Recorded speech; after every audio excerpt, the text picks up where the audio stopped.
कराते थे। तो साथियों, परबतसर तो वो पावन धरा है जिसका पूरे देश में जिक्र होता है। और जब मैं यहाँ चुनाव लड़ने आया तो आप सब लोगों का मन था कि परबतसर में कभी भी किसी ने विकास नहीं करवाए। मैंने कहा एक बार आप भरोसा करके देखिए, मैं कभी भी आपके मान सम्मान में कमी नहीं आने दूंगा और आप लोगों के द्वारा जो सपने देखे गए हैं उन सपनों को पूरा करने का पूरा प्रयास करूंगा। और आज वो ऐतिहासिक दिन आ गया जब लोग कहते थे कि केवल मात्र घोषणाएं हो रही है। अभी बिरदाराम जी कह रहे थे, तो मैं आप सब लोगों को यह कहना चाहूंगा कि केवल मात्र घोषणाएं तो 70 सालों से होती आ रही है। जब मुझे आप लोगों ने यहां से चुनकर भेजा, उसी दिन मेरा सपना था कि इस परबतसर में वीर तेजा जी का मंदिर बनाकर जाऊंगा। आने वाले समय में राजनीति चाहे किसी भी करवट बैठे, लेकिन मेरा एक सपना था, मैंने अपने मन में ध्येय ले रखा था कि इस परबतसर विधानसभा क्षेत्र की इस खारिया की पहाड़ पर तेजाजी महाराज का जो मंदिर पिछले कई वर्षों से टीन शेड में है, मैं तेजाजी महाराज का मंदिर आप लोगों के आशीर्वाद से बनवा कर जाऊंगा। और उसी का परिणाम है कि पिछले 3 सालों में लोगों के ताने सुनने मिले मेरे को।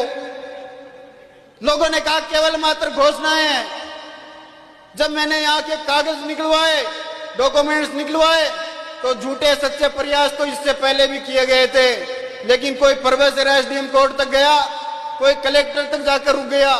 लेकिन जब जयपुर जाकर हम लोगों ने फाइलें देखी तो कई पेचीदा अड़चने आ गई थी इसमें। और मुझे भी एक बार ऐसा लगा कि कहीं ना कहीं मैंने लोगों के बीच में इस बात को कह दिया, अगर ये बात पार नहीं जाएगी तो लोग कहेंगे कि किसी भी नेता को चुनाव जिताकर भेज दो, केवल मात्र घोषणाएं करते हैं।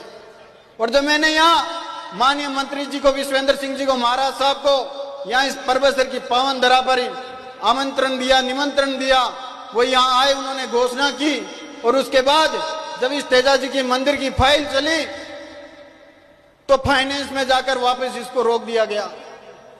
जब वित्तीय स्वीकृति की बात आई तो पुनः इस फाइल को वापस लौटा दिया गया कि कानूनी रूप से इसमें जो प्रन्यास बना हुआ है, इसकी वजह से हम लोग इसमें पैसा सैंक्शन नहीं कर सकते। और फिर मुझे लगा कि कहीं ना कहीं वापस हम लोग कहीं हड़के नहीं पड़ जाएं। और मैंने जब पिछले दिनों माननीय डोटासरा जी देव स्थान विभाग के मंत्री थे, मैं उनके घर जाकर बैठ गया। मैंने कहा साहब, किसान कौम की भावना है और परबतसर की आम आवाम ये चाहती है कि तेजा जी का मंदिर बनना चाहिए। नियम, कानून, कायदे, राज के आगे कुछ